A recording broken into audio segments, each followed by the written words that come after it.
सति परमात्मन् मादृशान् मोमुग्धान् कथम तनुवशत्वान् बुद्ध के शान्यजेयम् सुगतम गदरं वा गधीशं शिवं वा जितभवमभिवन्दे भासुरं श्रीजिनं वा। 1008 श्री आदिनाथ भगवान की जय। 20वीं सदी के प्रथमाचार्य चारित्र चक्रवर्ती आचार्य श्री शांति सागर जी महाराज की जय। परम पूज्य आचार्य श्री वीर सागर जी महाराज की जय। परम पूज्य आचार्य श्री शिव सागर जी महाराज की जय। परम पूज्य दीक्षा गुरुवर्य आचार्य श्री धर्म सागर जी महाराज की जय। परम पूज्य आचार्य श्री अजित सागर जी महाराज की जय।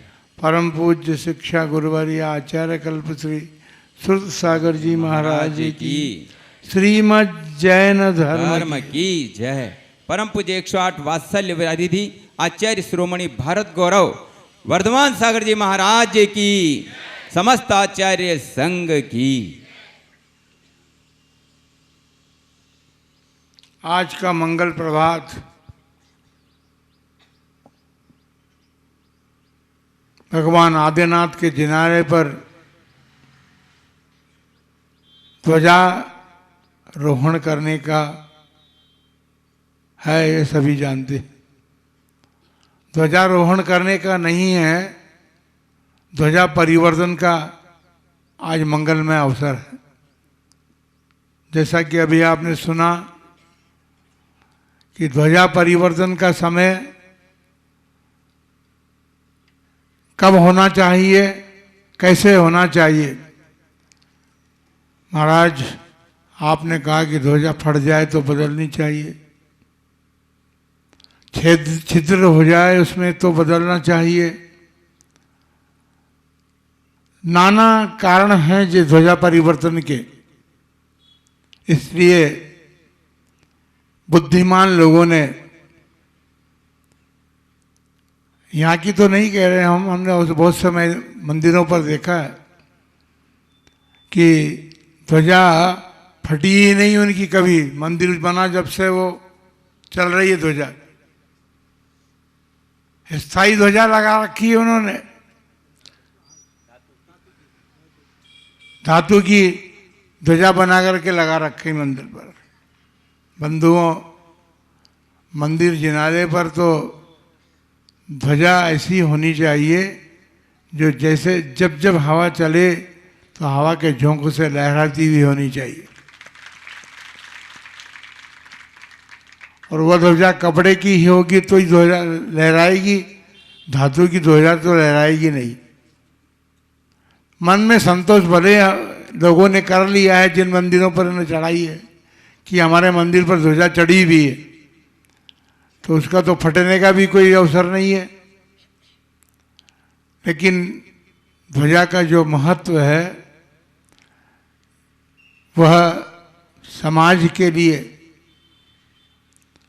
गांव के लिए, क्षेत्र के लिए, देश के लिए बड़ा महत्व रखता है। इसलिए जिन मंदिरों पर कपड़े की ध्वजाएं लगाई जाती थी, अन्य मंदिरों में भी देखने का अवसर हमें प्राप्त हुआ है, उन पर प्रायः कपड़े की ध्वजाएं रही हैं। तो इसका मतलब क्या है, देवालयों पर जो ध्वजाएं चढ़ती हैं उसका महत्व यह है कि वो जब जब लहराएगी तब तक सुख समृद्धि और शांति का कारण बनेगी। ध्वजा ऐसा नहीं है, उसके ध्वजा का बहुत बड़ा महत्व है। संसार का प्राणी सुखी होना चाहता है, लेकिन मंदिर की ध्वजा फटी हुई रहती है, साल में एक बार बदलता है, वो कैसा सुखी होगा। संसार के सभी प्राणी जो हैं यह मन में भावना करते हैं कि हमें ये सुख चाहिए, निराकुलता चाहिए, और सुखी होने के लिए और निराकुल होने के लिए पुरुषार्थ आप लोगों का विपरीत चलता है। जिस पुरुषार्थ के द्वारा सुखी हुआ जाता है, निराकुल हुआ जाता है, उस पुरुषार्थ से विपरीत पुरुषार्थ आप लोगों का चल रहा है, क्योंकि आपने सुखी होने का माध्यम पंचेंद्रीय विषयों को बना रखा है। और यही कारण है कि पानी की प्यास को बुझाने के लिए अब मार्केट में बिसलेरी मिलती है और उसे लेकर के फौरन अपनी प्यास को बुझा लेते हैं। भोगों का इतना गुमार चढ़ा हुआ है हमारे सिर पर, हम 1 मिनट भी प्यास लगी है तो उसका साधन नहीं बनाना चाहते हैं, हमें तत्काल चाहिए। और अब तो समाज के लोगों ने भी व्यवस्थाएं बनाना परिवर्तन कर दिया है। अब तो हर कार्यक्रम में वो बोतलें और तैयार रहती हैं। बोतल संस्कृति शुरू हो गई, लोटा गिलास की संस्कृति समाप्त हो गई और बोतल संस्कृति शुरू हो गई। बताइए आप कैसे पुण्य अर्जन करेंगे? हमारा धर्म तो कहता है कि अहिंसा, संयम और तप रूप हमारा धर्म है, और अहिंसा हमारा प्रधान धर्म है। आज देश में, सारे विश्व में यदि देखा जाए तो हिंसा का तांडव नृत्य हो रहा है। प्रत्येक घर में, समाज के घरों में भी हिंसा दिखाई देती है। मकान में जाले लग जाते हैं मकड़ी के, साल भर में जब दीपावली आती है, जब सफाई होती है। इस बीच इतने बड़े लंबे समय में न जाने कितने जीव उस जाले के अंदर अपना जीवन खो देते हैं। तो अहिंसा धर्म जो है वह तो हमें अपने घर की प्रतिदिन सफाई करने का कहता है, खास करके। और फिर घरों में अब तो ये भी हो गया कि जो उपकरण हमारे काम में नहीं आ रहे उसका एक स्थान बना लिया हमने और उसमें हम भरते चले जाते हैं। तो ये सब सारा प्रमाद जो है, वो प्रमाद हमें अहिंसा से हटाकर हिंसा की ओर ले जाने में कारण बनता है। आज हम एक जनालय के दर्शन करने के लिए गए। उसकी 3री मंजिल पर हम दर्शन करने के लिए जब चढ़े तो सीढ़ियों पर कूड़ा कचरा भरा हुआ था।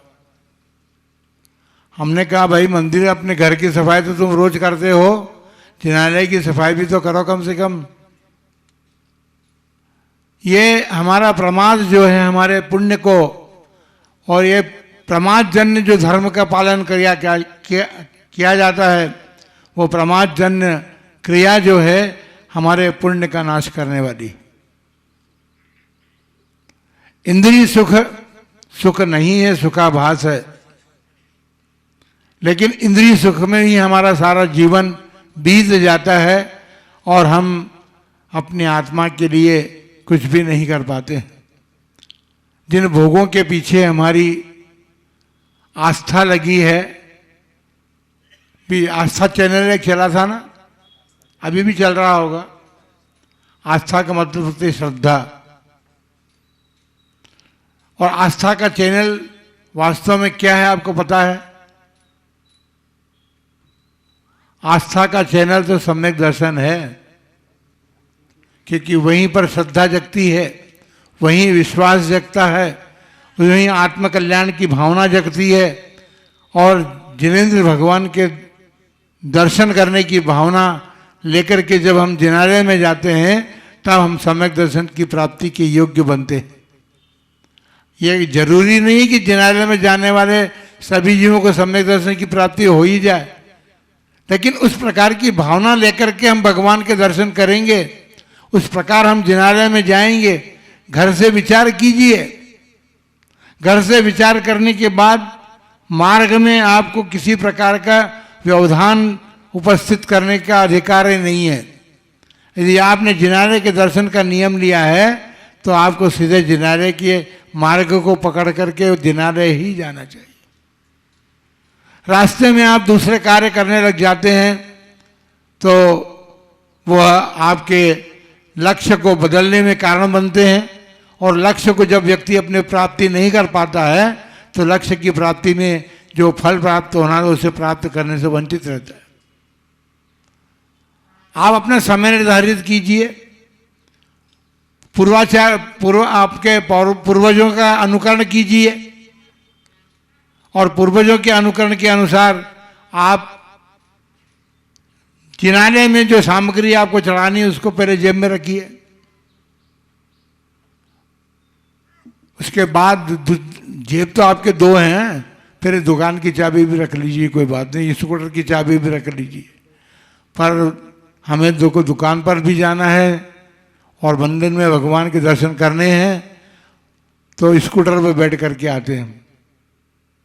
हम जिनालय से सीधे दुकान पर पहुंच जाएंगे, ऑफिस चले जाएंगे, मंदिर के भगवान के जा रहा हूं भगवान, मुझे ऑफिस का टाइम हो गया, जो ऑफिस जाना है।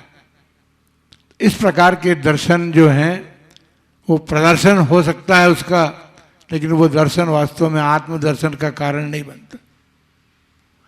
जिनालय के दर्शन तो आत्मदर्शन के लिए किए जाते हैं। आत्मा के दर्शन करना कोई सामान्य बात नहीं है। यदि हम किसी से कहें कि भाई तुम आप घर में 5 मिनट के लिए बैठ करके आत्मा का अवलोकन तो कीजिए, तो आत्मा अवलोकन कैसे होगा? भगवान जिनेंद्र के दर्शन करने से उन्होंने जो कुछ किया है उसका हमको आभास प्रतिभास मिलता है, और कुछ समय इसीलिए वहाँ पर लगाना चाहिए कि जिनेंद्र भगवान से हम प्रश्न करें कि भगवान आपने क्या किया जो आप भगवान बन गए, हमारे लिए पूज्य हो गए, परम पूज्य हो गए।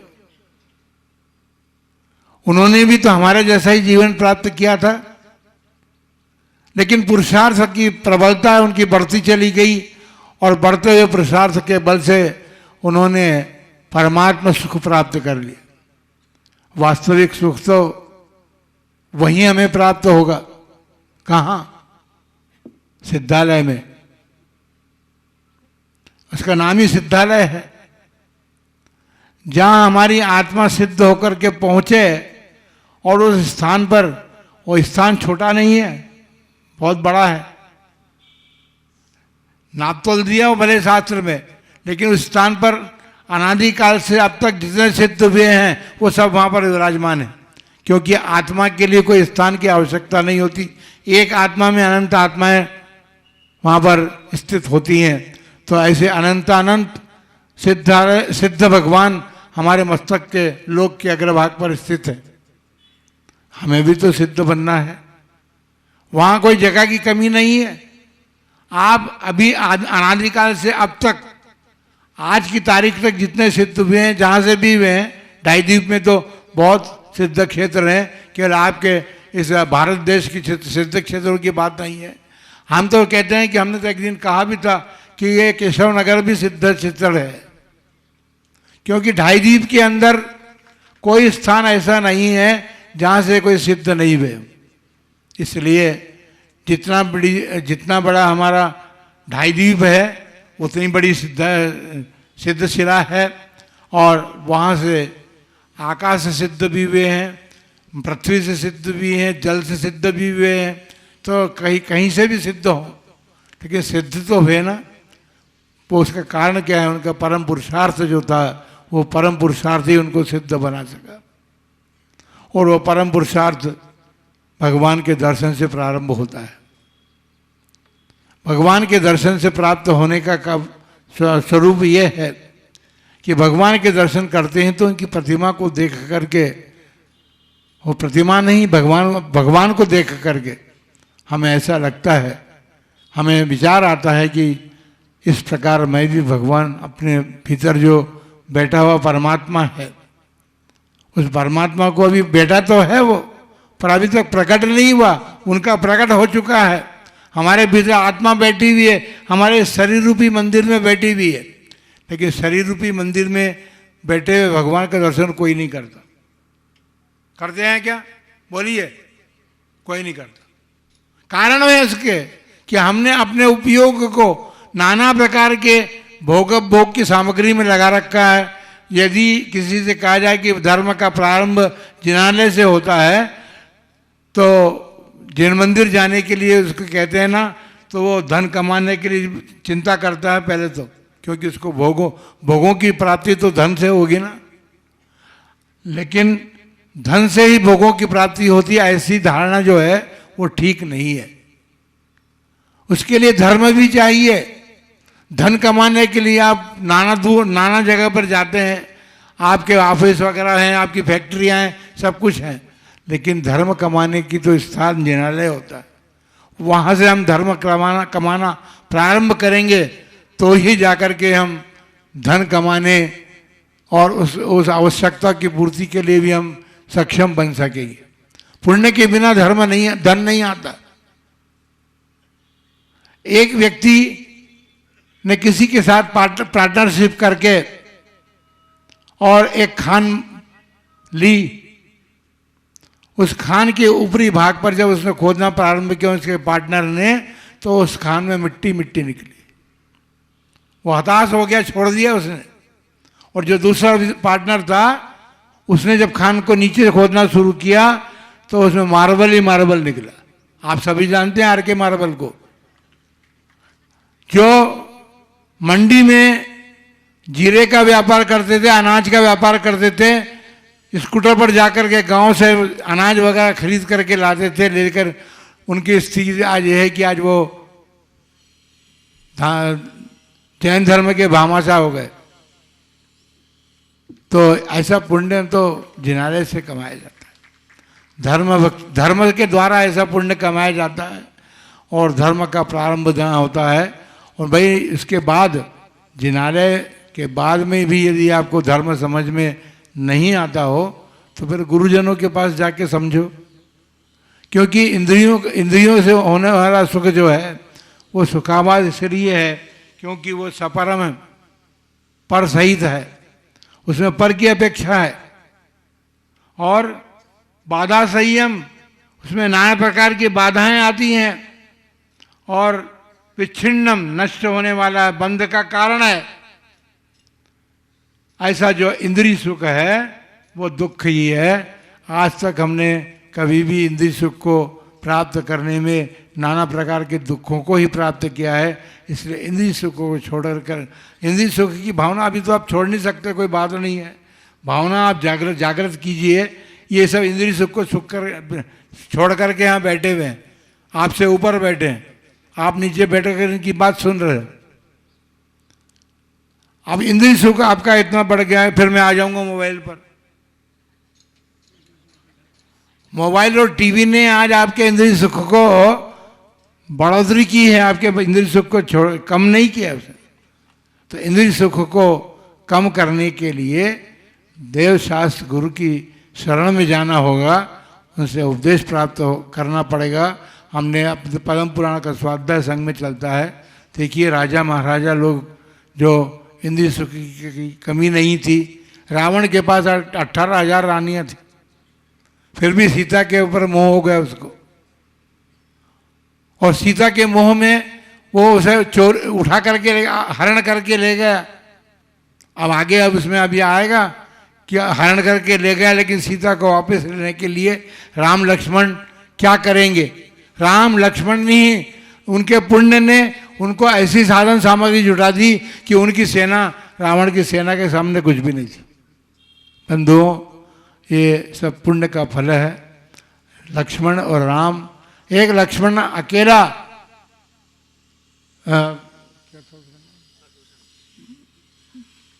वो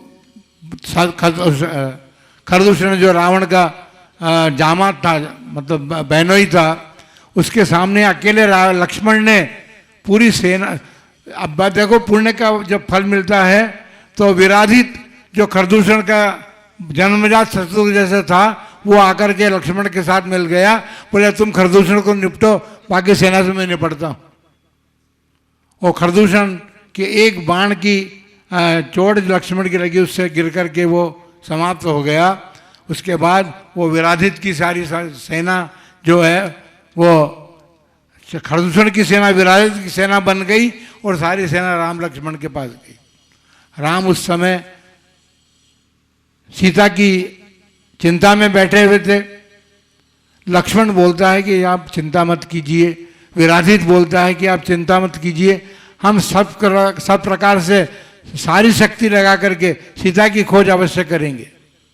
और इस बीच में एक विद्याधर रत्न जटित, जिसकी विद्या छीन ली थी रावण ने, क्योंकि उसने लक्ष्मण का हरण करते हुए जब ले जा रहा था रावण, तो उस रत्न जटित विद्याधर ने देखा था और सीता के रुदन को सुना था उसने, तो वो रावण के सामने होने को तैयार हो गया।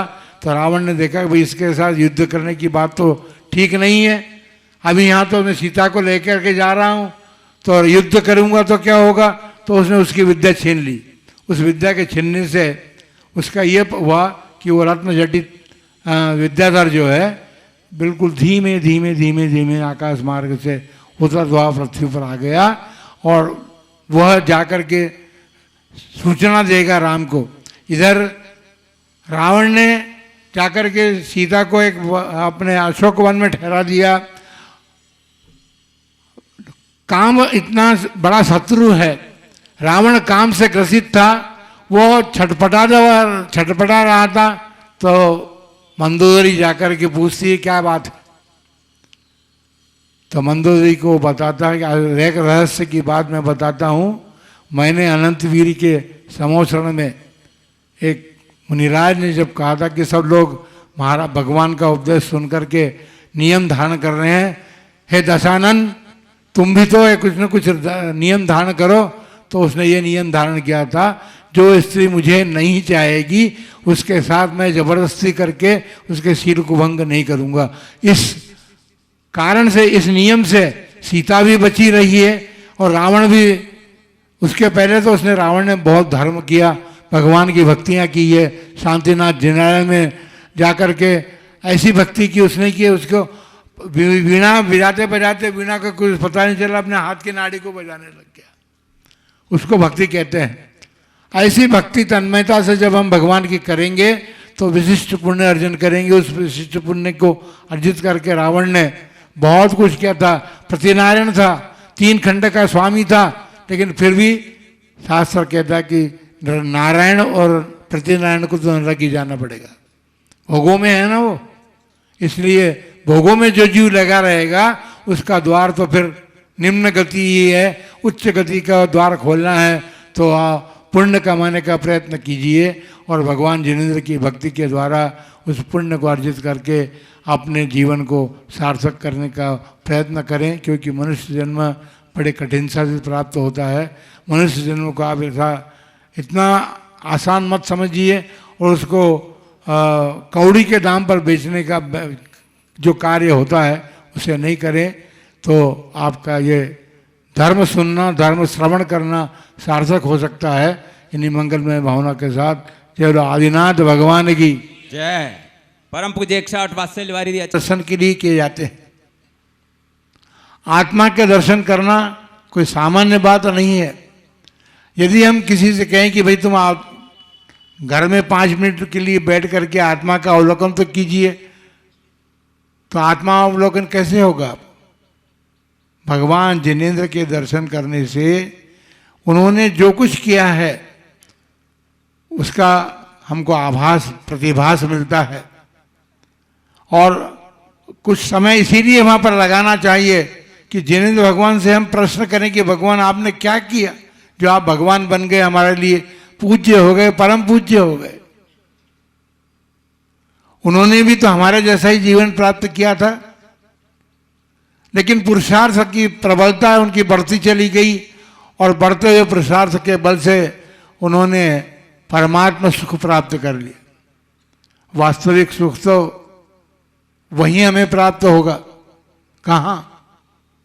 सिद्धालय में, उसका नाम ही सिद्धालय है। जहाँ हमारी आत्मा सिद्ध होकर के पहुँचे, और उस स्थान पर, वो स्थान छोटा नहीं है, बहुत बड़ा है। नाप तोल दिया वो भले शास्त्र में, लेकिन उस स्थान पर अनादिकाल से अब तक जितने सिद्ध हुए हैं वो सब वहाँ पर विराजमान है। क्योंकि आत्मा के लिए कोई स्थान की आवश्यकता नहीं होती, एक आत्मा में अनंत आत्माएं वहाँ पर स्थित होती हैं। तो ऐसे अनंत अनंत सिद्ध भगवान हमारे मस्तक के लोक के अग्रभाग पर स्थित है। हमें भी तो सिद्ध बनना है, वहाँ कोई जगह की कमी नहीं है। आप अभी अनादिकाल से अब तक आज की तारीख तक जितने सिद्ध हुए हैं, जहाँ से भी हुए हैं, ढाई द्वीप में तो बहुत सिद्ध क्षेत्र हैं, केवल आपके इस भारत देश की सिद्ध क्षेत्रों की बात नहीं है। हम तो कहते हैं कि हमने तो एक दिन कहा भी था कि ये केशव नगर भी सिद्ध क्षेत्र है, क्योंकि ढाई द्वीप के अंदर कोई स्थान ऐसा नहीं है जहाँ से कोई सिद्ध नहीं हुए। इसलिए जितना बड़ा हमारा ढाई द्वीप है, उतनी बड़ी सिद्ध शिला है। और वहाँ से आकाश से सिद्ध भी हुए हैं, पृथ्वी से सिद्ध भी हैं, जल से सिद्ध भी हुए हैं। तो कहीं से भी सिद्ध हो, लेकिन सिद्ध तो हुए ना। तो उसका कारण क्या है? उनका परम पुरुषार्थ जो था, वो परम पुरुषार्थ ही उनको सिद्ध बना सका। और वो परम पुरुषार्थ भगवान के दर्शन से प्रारंभ होता है। भगवान के दर्शन से प्राप्त होने का स्वरूप ये है कि भगवान के दर्शन करते हैं तो उनकी प्रतिमा को देख करके, वो प्रतिमा नहीं, भगवान को देख करके हमें ऐसा लगता है, हमें विचार आता है कि इस प्रकार मैं भी भगवान अपने भीतर जो बैठा हुआ परमात्मा है, उस परमात्मा को अभी बैठा तो है वो, पर अभी तक प्रकट नहीं हुआ। उनका प्रकट हो चुका है। हमारे भीतर आत्मा बैठी हुई है, हमारे शरीर रूपी मंदिर में बैठी हुई है, लेकिन शरीर रूपी मंदिर में बैठे हुए भगवान का दर्शन कोई नहीं करता। करते हैं क्या? बोलिए। कोई नहीं करता। कारण है इसके कि हमने अपने उपयोग को नाना प्रकार के भोग की सामग्री में लगा रखा है। यदि किसी से कहा जाए कि धर्म का प्रारंभ जिनालय से होता है, तो जिन मंदिर जाने के लिए उसको कहते हैं ना, तो वो धन कमाने के लिए चिंता करता है पहले तो, क्योंकि उसको भोगों की प्राप्ति तो धन से होगी ना। लेकिन धन से ही भोगों की प्राप्ति होती है, ऐसी धारणा जो है वो ठीक नहीं है। उसके लिए धर्म भी चाहिए। धन कमाने के लिए आप नाना जगह पर जाते हैं, आपके ऑफिस वगैरह हैं, आपकी फैक्ट्रियां हैं, सब कुछ है, लेकिन धर्म कमाने की तो स्थान जिनालय होता है। वहाँ से हम धर्म कमाना प्रारंभ करेंगे तो ही जाकर के हम धन कमाने और उस आवश्यकता की पूर्ति के लिए भी हम सक्षम बन सकेंगे। पुण्य के बिना धन नहीं आता। एक व्यक्ति ने किसी के साथ पार्टनरशिप करके और एक खान ली। उस खान के ऊपरी भाग पर जब उसने खोदना प्रारंभ किया उसके पार्टनर ने, तो उस खान में मिट्टी निकली। वो हताश हो गया, छोड़ दिया उसने। और जो दूसरा पार्टनर था, उसने जब खान को नीचे से खोदना शुरू किया तो उसमें मार्बल ही मार्बल निकला।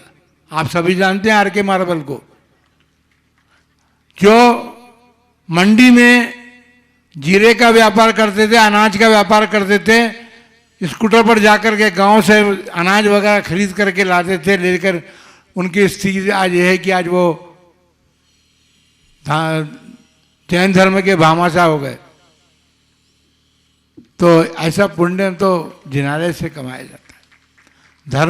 धर्म के द्वारा ऐसा पुण्य कमाया जाता है, और धर्म का प्रारंभ जहाँ होता है। और भाई इसके बाद जिनालय के बाद में भी यदि आपको धर्म समझ में नहीं आता हो तो फिर गुरुजनों के पास जाके समझो, क्योंकि इंद्रियों से होने वाला सुख जो है वो सुखावाद इसलिए है क्योंकि वो सपरम है, पर सहित है, उसमें पर की अपेक्षा है। और बाधा संयम, उसमें नाना प्रकार की बाधाएं आती हैं, और विच्छिन्नम नष्ट होने वाला बंध का कारण है। ऐसा जो इंद्रिय सुख है वो दुख ही है। आज तक हमने कभी भी इंद्रिय सुख को प्राप्त करने में नाना प्रकार के दुखों को ही प्राप्त किया है। इसलिए इंद्रिय सुख को छोड़कर, इंद्रिय सुख की भावना अभी तो आप छोड़ नहीं सकते, कोई बात नहीं है। भावना आप जागृत कीजिए। ये सब इंद्रिय सुख को छोड़ करके यहाँ बैठे हुए हैं, आपसे ऊपर बैठे हैं, आप नीचे बैठ कर इनकी बात सुन रहे हैं। अब इंद्रिय सुख आपका इतना बढ़ गया है, फिर मैं आ जाऊंगा मोबाइल पर। मोबाइल और टीवी ने आज आपके इंद्रिय सुख को बढ़ोतरी की है, आपके इंद्रिय सुख को कम नहीं किया उसने। तो इंद्रिय सुख को कम करने के लिए देव शास्त्र गुरु की शरण में जाना होगा, उनसे उपदेश प्राप्त करना पड़ेगा। हमने अपने पद्म पुराण का स्वाध्याय संघ में चलता है। देखिए राजा महाराजा लोग जो इंद्रिय सुख की कमी नहीं थी, रावण के पास 18,000 रानियां थी, फिर भी सीता के ऊपर मोह हो गया उसको, और सीता के मोह में वो उसे चोर उठा करके हरण करके ले गया। अब आगे अब उसमें अभी आएगा कि हरण करके ले गया, लेकिन सीता को वापस लेने के लिए राम लक्ष्मण क्या करेंगे। राम लक्ष्मण नहीं, उनके पुण्य ने उनको ऐसी साधन सामग्री जुटा दी कि उनकी सेना रावण की सेना के सामने कुछ भी नहीं थी। बंधुओं, ये सब पुण्य का फल है। लक्ष्मण और राम, एक लक्ष्मण अकेला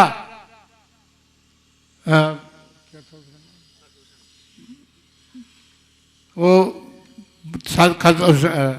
खरदूषण जो रावण का जामा था, मतलब बहनोई था, उसके सामने अकेले लक्ष्मण ने पूरी सेना।